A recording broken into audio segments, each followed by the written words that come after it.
José Manuel Barroso, c'est le sparadrap du capitaine Haddock, un truc collant dont on voudrait se débarrasser, mais qui revient toujours. Président de la Commission le plus unanimement vilipendé depuis 1958, l'ancien Premier ministre portugais n'a pas eu la sagesse de se faire oublier une fois ses 2 mandats terminés. En juillet 2016, il a défrayé la chronique en passant avec armes et bagages chez Goldman Sachs.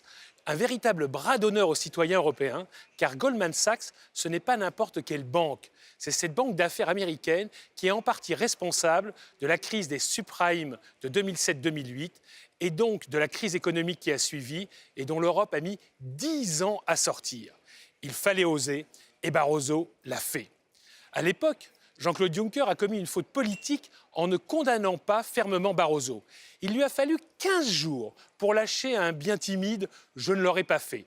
Certes, Barroso n'a violé aucun texte en se faisant débaucher par Goldman Sachs.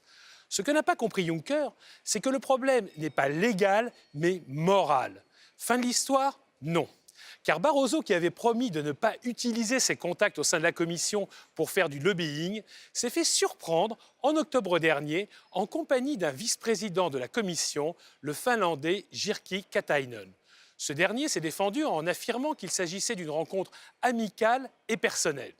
Une défense curieuse, car il a aussi admis qu'ils n'ont pas parlé des enfants ou de barbecue, mais de défense et de commerce, des sujets qui intéressent justement les clients de Barroso.